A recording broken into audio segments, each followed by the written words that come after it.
Hey, music lovers, Sara J here. Looking for an inclusive space where you can connect with fellow fans, deep dive into your favorite music, and be a part of something special? Well, look no further. Join us on Patreon, where music and community come together. Get exclusive content, behind the scenes access, and a place to geek out over the artists you love, plus explore music you haven't heard yet. Come hang out with us. Patreon.com/DATC Media Company. That's patreon.com/DATC Media Company. See you there. A member of the DATC Media family.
Wonderful to see you. Thank you. You too. I'm really excited that we finally get to chat anyways, because I miss you. And that we get to talk about the amazing shit that you're doing and creating and, you know, put it out there. And I don't have very many ladies on my show. That's just the way it kind of happens, I guess. I don't know. So this is going to be really fucking rad for that reason too. So it's a big thing I've come across like on the music scene here. I mean, you don't really think about it. Like you think it's a cliche to say it's like a male dominated field or like profession or like whatever you want to call music, but it so totally is. And like the bookers and all the shit too. And yeah, like even all like stuff that I deal with for sure, like in the different parts of PR and, you know, doing different things. It's like it's still always guys, you know, so it's nice to have that feminine energy flowing once in a while. I don't mind. That's been the story of my life, though. I was always the only chick, you know, like even like in high school, hanging out with everybody, like I was always the only chick. And so I don't mind, but you know, it's nice to have some girls that get it. yeah. I'm so excited to talk to you and hear about everything that you've been up to. It's been a roller coaster couple of years for both of us. Oh yeah, it certainly has. It's like we've simultaneously been kind of living the same sort of thing, you know, just coming out of something that wasn't for us anymore and, you know, being a mom and really discovering these parts of us and tapping into our creative energy and using what we went through as the fire to create our purpose. And so it's been cool to watch you deal with, you know, kind of the same things. You know, we definitely talked about some shit that was going down in our lives back in the day, you know, a couple of years ago when things were really happening and we were in the thick of it. And, you know, so for both of us to come out of that and do these things is just so beautiful. Oh, it really has. Actually, and one of my kids is right here. This meeting. But yeah, it's like I feel like we do it for our kids, like a big thing, like for ourselves, but it's like, are we trying to like provide this like fake idea of ourselves or like of the world to them, like just stay in this box and play it safe and like I don't know, like it's okay to follow your dreams and make mistakes and like go through all the heartbreak and all the stuff to just like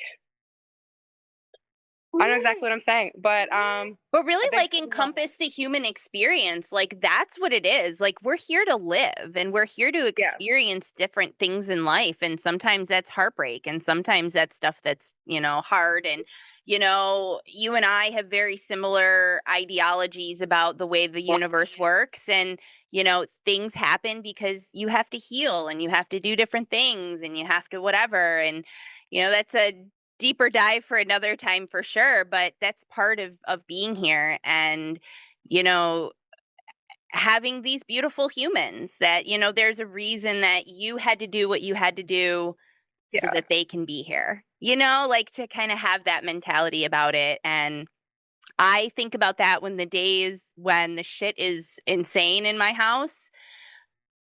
I still think about that it's like at least they're seeing, I'm trying and I'm doing this and we're building this and this is something we're creating. And I yeah, love that they're so excited right along with me when I do things and something cool will happen. Like they're so excited for me too. yeah.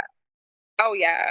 And And it that's really really just lets them fun. know it's yeah. Yeah. Like it's Yeah. okay to like do the thing and makes them excited about life and like I had these like some of the songs I sent you I like played for my kids. I feel like Evelyn was like the most excited about it. But she was like dancing and she's like, "Oh, this is cool. Like this is mom's song." I was I love like, that. "Yeah, I it's love cool." that. That's really special. And like that's for me is just like it is for my kids. And that's really been a beautiful thing is like I've been able to create something where I can, be there for my kids in the capacity that I want to be because it is important and literally the time goes by so fast. Like it's going to go Yeah. so quick. Marley started high school and I'm just like, "Oh my God, like Oh that's it." wow. Like that's it pretty I much. didn't You know see what I that. mean? Like Yeah. the next 4 years are going to go so fast in her life. Oh Like wow. it's insane. It's That's insane. So I want to talk about, oh my gosh, there's so much that I want to dive into, but I think that we should start from the beginning. So I want you to talk to me about just music in your life, like where it really started to show up in your life when you were growing up and the Yeah. music that you grew up on. Yeah. I feel like for me, it was probably like the piano being a centerpiece in our home, like just like in the family room, sitting there. And what's so interesting is neither of my parents are musical, like at all. Like I did not grow up with parents playing music. I mean, playing like records and stuff, but this piano that was in our living room was like shipped overseas from Argentina, which like didn't seem like I didn't understand what a big deal that was when I was little. But like my dad's mom, like his whole family's from Argentina. And I didn't realize till later too, like things people just don't talk about is that my grandma was like a music teacher. She taught piano. And like how special of a thing this must have been that like her piano was sent over here when none of her kids played. So what was this for? Like for us, I like it kind of realized later like this piano was put in this household so that we could like just appreciate music from such a young age. And I don't know, every time I would pass this piano, I would sit down, like probably like just earliest memories I have are probably like two or three. I don't have too many of those like, trauma and stuff, whatever. For sure. But I remember like sitting down at the piano and just like playing notes that sounded good together, like just like, banging with my finger, and like just singing little ditties. Like they probably were like pretty shitty. I don't know. They probably were like not the most talented thing. Then you're like, oh, this is cool. A baby is making music. So how can you even like judge that? For sure. So when people ask me like, when did you start playing music? I'm like, I don't think there was ever a time I wasn't playing music. And I don't know, it's a Messing around with it and getting yeah, in the feels of it. Yeah. yeah, Trying it on a little bit, seeing what it feels like. yeah. I love that. That's so special too that it was your grandmother's. It was just like she kind of it's like, here, I know you're gonna need this someday. So Like I would have thought she would have like wanted her piano. I'm like, oh wow, what a sacrifice! Like sending your piano to like another country. and what a whole story that probably was to ship the piano over from I Argentina. bet I should probably like ask some people. She's now passed, so I'm wondering who has the story of the ordeal of Oh, this piano. there's a story for sure. But yeah, growing up, it was like probably the biggest thing was like Beatles nonstop. Yeah. Like I think in the car, the only thing that was ever playing was like the Beatles one, like number one hits, whatever that album was. Yeah. Like always, When the always. anthology and everything came out, like I was at that prime. I don't even remember when the anthology like thing came out. Do you remember that? They had it on like ABC or whatever, and it was like the thing that they put out, and then they had like new music or whatever, and it was like this whole thing. And I Oh think I yeah. was probably like 10, 11, 12-ish maybe. And like Okay, cool. that's when for me, I was just like, holy fuck, the Beatles. Like Yeah. It was so interesting when like I think when I was like in ninth grade when like was it Across the Universe? Yeah, that movie came out, and then everyone was like, "The Beatles are so rad." And I'm like, "Wait, is this just news to everybody?" I was like, "What?" You're like, Like, where have you guys all been though? what? Welcome to my life. Side note though, that movie is really fantastic and they did an amazing job incorporating the songs into the storyline and like that movie is phenomenal. Yeah, dude. I don't Amazing. even know how many times I've seen it, and now thank you because I'm gonna have to watch it. I It's know, been a I was while. just thinking that. I was like, I was like thinking about it. I'm like, I've been working so much. I'm like, I need to have some time to like tonight and like decompress and whatever. And I'm like, okay, this is what we're doing. We're watching this tonight. Oh, totally. I love it. And then he put on a lot of Pink Floyd, Genesis. So a big thing was this band, Sui Generis. Sui Generis. I'm not saying it right. My dad would make fun of me for how I'm saying this band, but they were like the like hippie band of Argentina from like the 60s and 70s. Like we had like the Beatles and like Led Zeppelin, and I mean, we actually didn't because they weren't from our country, but you know, like we had the Grateful Dead, we had the For Grateful sure. Dead, and then they had Sui Generis, and it was really just like peace and love, but then a lot of like dark stuff too. But it was really just like, oh man, beautiful, like folk acoustic type of deal. Like had like flute in there, but then like the rock and roll with the piano. I don't know. It was just super super dope music. So I encourage you and anyone else to like look them up. Fuck That was yeah. like yeah, a big like a folk rock kind of thing, which I feel like now in the music I'm making right now, I'm like, oh wow, I think they were like a huge influence on my music.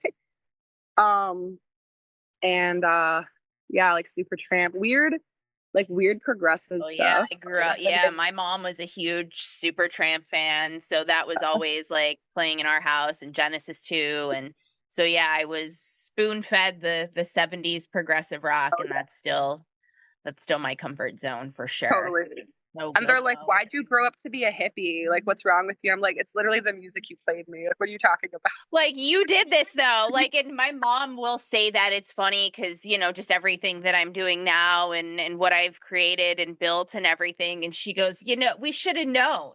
Like we should have known that this is what was going to happen." Like, like at least I've been authentic and true my whole life. Yes, Like but exactly. it's like that's a compliment. My mom said the other day, and you'll appreciate this for sure.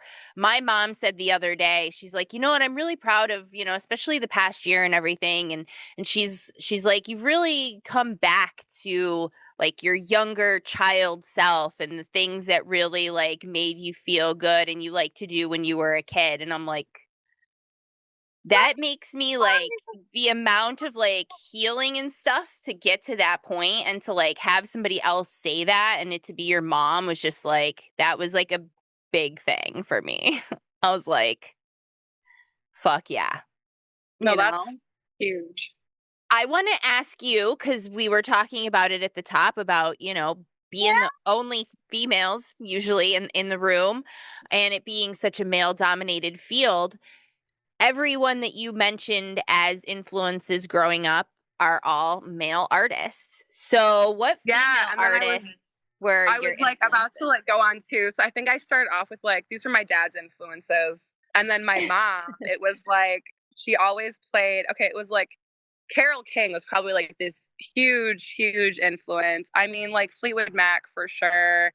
And like Alanis Morissette was like Jagged Little Pill was like I was always playing that CD out of her collection, like Totally. always. Yeah. Totally.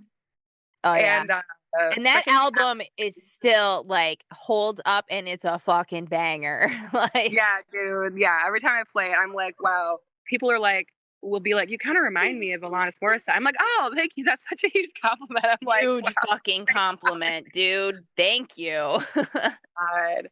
But the weirdest thing is, I don't want to spend too much time talking about this, but Carole King, all right, like, yeah, Tapestry was like huge in my world growing up.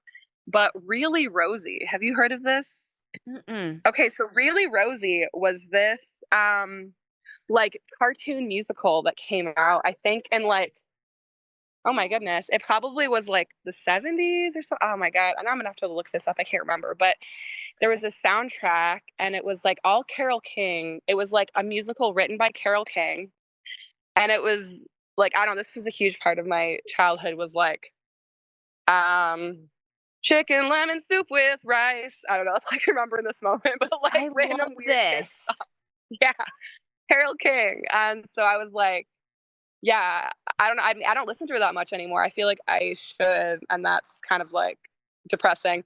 But probably biggest influence in my childhood was like Carole King because of like this musical, and then later just like falling in love with her music, like as a normal woman and not like a child Yeah. singer. Yeah, Yeah. Yeah. Okay, this is amazing. I'm gonna have to check this out. I love this that I'm gonna be leaving our conversation with homework. This is yeah, amazing. no, for sure. It's my favorite kinds of conversations. Honestly, thank you for like saying that question or asking that question.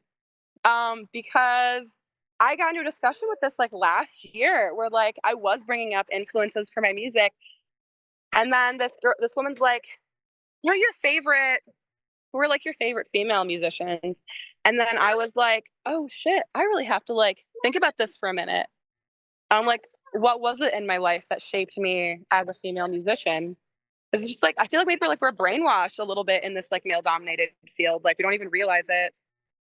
For sure. Like you don't even realize it. I think a lot of times that your all of your favorite artists and stuff are male, and not that there's anything sort of anything about that, but it's just it is very interesting when you kind of like look at it in that aspect. And not usually, like I said, I don't have very many female guests on my show, so when I was like doing topics and stuff, I'm like, we have to ask this because this is going to be the perfect opportunity to see where your upbringing and your influences were, not only just as an artist, but just as a music lover, being a female music lover, for sure too. So, all right, let's talk about live music because that's how we know each other is, the jam band music scene and shows and all of that deal. So, first of all, I want to know, when was your first concert? Who did you see? Who was the first person that you saw in concert? Like big concert? Because I know some people are like, oh, well, I saw like a little local band at a fire hall or whatever. Like I grew up like that, but like your first big live music experience. My first big live music experience was I was like in ninth grade. I was like not even 14 yet. I had a late birthday. And my parents, they like pulled me into like the kind of computer room study-ish area. I don't know. They're like, we have a surprise for you. And I'm like, oh, what? They're like, we got you tickets to Fall Out Boy. And I was like, what? And I was like, not even like so into Fall Out Boy. I mean, like I was, but I was like, they're like, we know how much you love them. And I was like, when have I ever even talked about like Fall Out Boy? And like, but he's like, I got you a ticket for you and your mom. And then I was like, in his Argentinian accent, and I was like, almost like, just got red faced. I'm like, oh my God, I have to see a concert with my mom. How embarrassing. Like I didn't say that out loud, but like I felt like such a That dick was your because that was feeling? like the Yeah, first that's thought. funny. Yeah, I'm like oh no. But yeah, it was Fall Out Boy. Cute is What We Aim For, Gym Class Heroes, and Plain White Tees, but they're Oh all my closed down God, Plain that White is Tees taking me forever. back. I know. But they all opened for them, and I was like honestly the most excited for Cute Is What We Aim For, because me and my friends would just like, I had like cursive curves memorized at that age. Like you got the gift of one-liners, and you've got the cursive curves. And this just it. I compose words, only question that comes forward. Are you conspiring? Something like that. From the irony, I actually just embarrass myself and keep going. Like, you know? I love it. Oh my God, that just hearing those band names take me back to such a simpler time, emo music. God, I miss it so much. And my kid here is asking me if I used a pogo stick when I was a kid. And I will tell everyone I was never very good at a pogo stick. This is not my pogo stick. This was a pogo stick I got at the thrift store, I think. Pogo stick and me is not a good idea. Definitely not. I mean, maybe if Oh, we're like trying to film some blooper reels or something, like yeah, no, for real. maybe that. Maybe that. Which, by the way, that video you sent me was so funny, and I forgot how much I fucking loved that 30 dB song. Oh my God, love it. Like I haven't heard that song probably in like 2 years. I don't even know, and I forgot how much I loved that song. So good. Yeah, dude. I mean, that song definitely, I put it on in some sad moments. Like, just, you'll feel a lot better if you just cry about this. Like, it's okay. Like, you can just like cry it out. Like, just cry it out. Like, oh my God. Totally. Totally. So Brendan Bayless had like reposted a video yesterday, and then I was like, just like clicked on the reel or something, and then it's him playing Susanna at like the Bears game or the Cubs game or something, like in the window, like in the jumbotron thing. Mhm. And then I was like watching him play it, and I'm like, what's this fucking chord he's playing? You know? And I was like, thank you. And I was just like, figured out this song that it seems like it's such a simple song because I've covered it before just based on like chords. And I was like, oh, this isn't a normal D he's playing. He's going like a walk up from like E minor to this walk up D and then to a G. And I'm like, this makes so much sense. You're such a genius. I'm like, thank you. And then I like felt so comfortable just like playing this song yesterday. I was just like playing it for like hours yesterday. Like, I'm gonna perfect this cover of this song.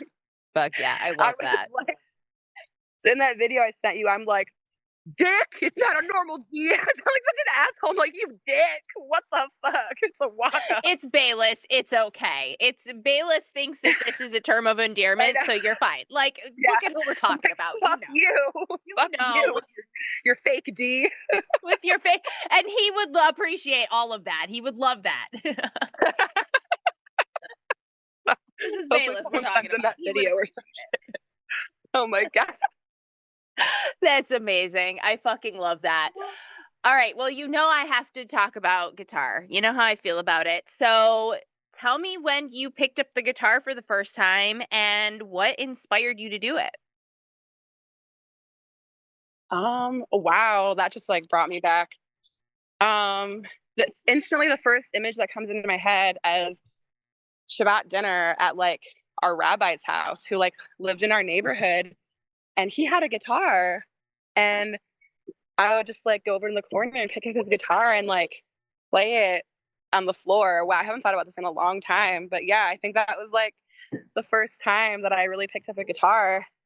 And then I think when I was like in middle school, then my friend's mom had a guitar, and I would like play on that. And then it was finally maybe like I was probably like in sixth grade, and I got a guitar from the flea market. Nice. And like this guitar, like the action on this guitar, holy shit. Like, I mean, like the fact that I didn't give up on guitar is like wow, because that was probably the most discouraging guitar that anyone could have played. Oh my gosh, it was so janky. Hilarious. But see, Yeah, you had the tenacity to keep going. So yeah. I love it. You're like, this is a you problem, not me. It's not a Yeah, me thing. yeah. I don't suck. Like, no one told me that. No one told me that as this little kid, because none of my parents played music, so like no one was there to say this guitar sucks.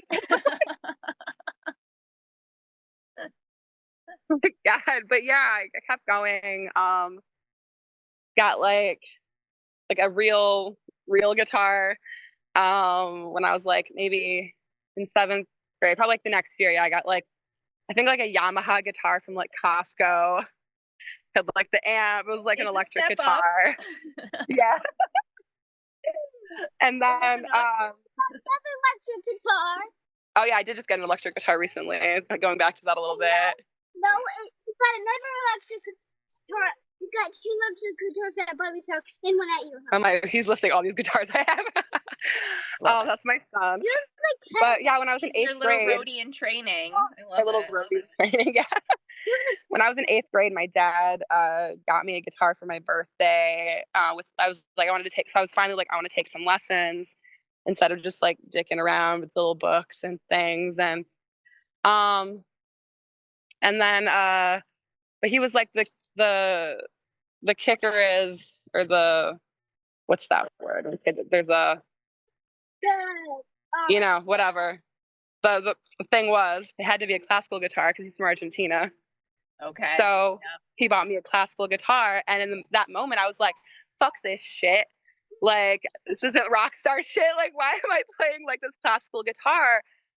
And then I played it for a while. And then for a while, I kind of just like was playing steel string. Like, I bought my own guitars and stuff. And then these past years, I've just kind of gone back to the classical guitar, and it's like so evident in like my style and how I play, where it's just like half finger picking, half strumming. Like even that video I sent you, it's like finger pick strum, like I don't know, weird, but weird shit. Where like, what is she doing? Oh, she's like picking like four strings before she strums that. I don't even know what I'm doing half the time, and so I'm so grateful, definitely, for him to be like, you need this classical guitar. And while I was never like totally classically trained on it, um, just I don't know, that became like my style was like classical guitar. Because I feel like I rambled about that, but No, that was fantastic. No, and I think it's important too to study that and when pick into a lot of probably influences that you have and a lot of guitar players, they're going to say that's where they started. So it was a very smart place to cut yeah, your teeth for sure. For yeah. sure. So when did you write your first song then? Um, I think like third grade was like the first I can remember of like something I actually like kept and wrote down. When you were eight, that was your first song? Yeah, when I was eight, that was my first song. I was 8 years old. And I think it was something like I could probably like sing part of it now. Like, I love this though. it's like, oh my God. It was like something I want to fly. It was like, I want to fly high in the sky and we will fly together high. I know, I'm taking it right. I want to fly high in the sky and we will soar forevermore. There's more to it, but we're going to stop there. I Something love like that. I that. was like, this cute little thing.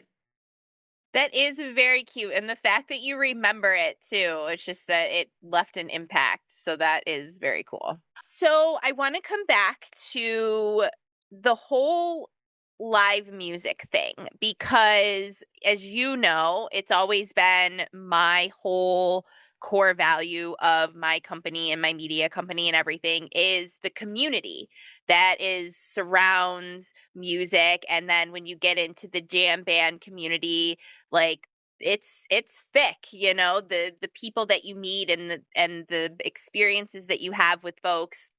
But I want to ask you from your experience, and here's an example with you and I is, you have people that start out with folks that you see at shows and, you hug and you're excited to see each other. But then there's people within that community that branch out further and then become your friends and become the people that you really lean on during times that like you and I went through in the past couple of years, shifting from, one version of yourself and going through divorce and establishing roots and doing these things with your kids. But there's those people in your community that were your tribe. And so I would love to hear about your experience and how that has, happened in your life. And now these are people that you're also creating music with too. Yeah. Oh my God. I think a big thing for that, I mean, a big thing for me was like after the divorce, and I was able to finally go and do my own thing. It was kind of like, well, like going to these shows was almost like entering the doorway and then realizing like there's this whole music scene in your backyard. Like you don't have to go very far at all, you know? And like I met so many amazing people through shows and all that, like you and like just people that have been there to support and like that I've visited in different places. And a big thing for me was finally branching out into these like smaller shows. Like I had met a couple cool people at like open mics. For example, my friend Connor, who plays viola with me, and he's in this band, Why Not? And they're kind of this cool, like uplifting, almost like woke, like jam band situation. It's almost like a Trevor Hall vibe. So that was a cool experience to get into and like meet all these people there. It was like really the coolest thing for me was like was getting to go see like all these local shows in Grand Rapids and around like Desmond Jones and Kurt. But I mean, fucking cool ass people. Like those church boys are so fucking talented. Like I go to see them whenever I can. And it's like this same group of people that we like go to the church shows, we go to the Desmond Jones shows, we go see Why Not, we go see all these like, and then like the bigger bands when they come in town, these were all the same homies that were like at that show that we just went to at Frederick Meyer Gardens. And it's like, it's been this big shift for me from like going to these bigger shows and like seeing these same people that like kind of travel around to like see these shows into like now I'm going to all the same shows with all these like local homies that at the end of the day are the ones that are like coming to your shows and like going to the same parties. And so at the end of the day, that's just been like the biggest thing for me. And just like, oh man, like I've just met some of my best friends through these festivals, like these really small festivals, like Harvest Gathering, which is like no more anymore. But that's like a super dope festival that happens in northern Michigan. And it's so like conscious about the environment and like all these things that you wouldn't even realize. And the music is just like so phenomenal. I don't know, but yeah, that's been like a big shift for me is now like these are just like my best friends, my people, like they like call each other, check in on each other. Music is just this like universal language. And if you resonate with it, this is like the frequency that like, vibrates your strings and other people's strings, these like imaginary strings. I don't know what I'm saying here, but like Nope, totally. like this vibration gets your vibration going and other people's vibration going. It's like you find like those are your people and that's your family. Like we all like vibe to the same shit. And, your vibe attracts your tribe, they say. And for me, it's definitely been this amazing local music scene. And like, man, these like musicians have just become like such good friends of mine too. And it was like actually it was like Jay in Chirp who had recommended that I work with my current producer because they just recorded an album with him. And so synchronicitous. Is that the word, synchronicitous? Yeah. If it's not, we're making it up and I love it. Making it a word. It's a word now. So Jay, frontman of Chirp, had recommended that I work with Joe Hettinga. And then some time passed. I'm like, pussyfooting around, dragging my feet, still haven't contacted this producer. Yeah. And then I go to the Jake and Joel show at the Deck in Muskegon. And then they invite someone up on the stage, like, it's our friend, Joe Hettinga. And then he just like plays on the keys with Joel like half the show. And I was like, oh shit, this is the guy who was supposed to be my producer. It's like, what's happening here? Like after the show, I'm like, I already had left the venue and I'm like I see him and I'm like yelling through the there's like the fence, and I'm like, "Hey, Joe," and then Joel turns around. He's like, "What? Me?" I'm like, "Oh no, Joe." He's like, "Oh, he looks so sad." And I was like, "No, I love you, Joel." I was like, "But no, Joe, hey, you come here for a second." Like, I think I gotta go help them pack up. And I was like, "Wait, hold on, be really, really quick." And I was like, "So Jay from church had recommended that I like record with you and all this shit." He's like, "Oh no way!" Blah blah blah, whole thing. And I was like, "All right, I'm gonna reach out to you." And then a couple months pass, and I still have not reached out to this producer. And then I'm in my car, and I'm listening to some music, and I'm like, all right, let me go on his website, right? Let me see what's up with this. And then the first thing that pops up on like the works that he's been a part of, that he's like produced and stuff, is Tiny Beautiful Things by May Early Wine. And I'm like, oh shit, this is currently playing in my car right now. Like, I was like listening. So, like, how many times did the universe need to fucking tell you that you needed to call this? Like, the universe is like, bitch, how many times more do we need to tell you to do this? Yeah, Spirit guides are like yelling at you. Yeah, Like, you're yelling at you like, "Hey, this is the producer. This is your producer. What are you doing?" And we're done soon. And oh my god, he's just been such a pleasure to work with. Like, I keep joking that like he's like a female version of me. I've like never met someone so ADHD in my life. And I'm like, "Oh wait, you." I'm like, "You." Like, but he might be more ADHD than me.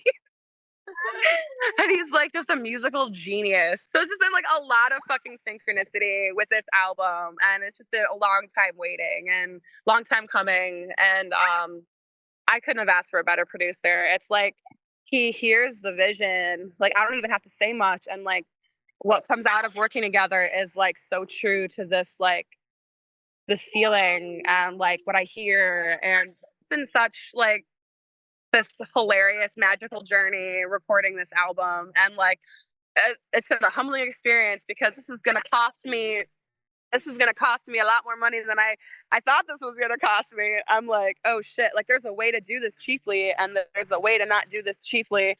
There's a way to do this 10 times more expensive than I'm doing it, for sure. for sure. But at the end of the day, it was like, I want this album to be like true to like the vision, and um have like there's like these amazing instrumentalists like playing on it, like I said, like amazing multi-instrumentalists playing on it, awesome musicians, just these like insane local musicians. And I mean, Joe's playing piano on it, he's playing Rhodes on it, he's playing B3 on it, like organ on it, all the shit. Like he's putting so much of his own music like onto this. And he works with like well, I was saying with like May Early Wine, like she's just been such an inspiration to me since I've like busted out onto this Michigan music scene. That was like I had no idea this community even existed, and now I'm here, and I'm like, I don't ever want to leave. I love it. Yeah. So when can we expect this album? So I think we can all expect this album to be released mid-November. Nice. I'll have a single coming out in October, and then probably another one coming out in November, like a couple weeks before the album is released, just kind of like generate some buzz, generate some interest. Like, oh, these singles are rocking. I can't wait for this full album to come out. Just let everybody know where they can find you on the socials and all that stuff. Yeah. You guys can find me on Facebook, either Leah Naomi or Leah Naomi Singman. The algorithm's been giving me grief on Facebook with my page. Yep. So a lot of shit I've been doing on my like professional mode on my regular page on Facebook. So you can find me there on Leah Naomi Singman, or Leah Naomi is my page. Then Instagram, Leah Naomi Music. I have a YouTube. That's kind of like where you can find the music right now, is on this YouTube, Leah Naomi Music. And pretty soon I'll be everywhere that you stream your music. So I hope y'all, give it a listen, and I hope you like it and brings you as much healing as it did me when I wrote the material. I love it. Fuck yeah. Hell yeah. I'm so Oh yeah. excited for you. I'm so happy for you. And thank you for hanging out with me, even though Thank your you so kids much for are having me. absolutely crazy. They're absolutely crazy, but if they weren't crazy, I guess they wouldn't be mine. So Exactly. They're perfectly on brand. So exactly. it's good. We got it though. We got it. I'm proud of us. Yeah, We did it. So we this did was it. awesome. I'm so proud of you, girl. Oh, And I'm so excited that we thank got to sit you. down and talk about all the amazing things that you're creating. So Thank you so much for having me. I know you've been asking me for a hot minute, and I feel like part of me had this like imposter syndrome, like you're not established enough, you don't have the stuff going for you yet, like you can't get on there. And come on, girl. I This is know. me. You I know. know, we go way back. You always got a Yeah. home here for anything that you're creating. And I'm so excited for the next time we sit down and chat and you tell me about all the amazing things that have happened. And I'm so excited and I love you so much. Well, I love you so much. Thank you so much for having me on here and like believing in me and just being like a continuous source of inspiration these past couple years with everything we've been going through. Hell yeah, we got this, girl. Yeah. Look, yeah. Awesome. All right. I'm Well, gonna have love a more great rest of acorns your in my day. mouth. Have fun with those acorns for breakfast. Thank you. I'm gonna try to digest them as best as I can. Bye.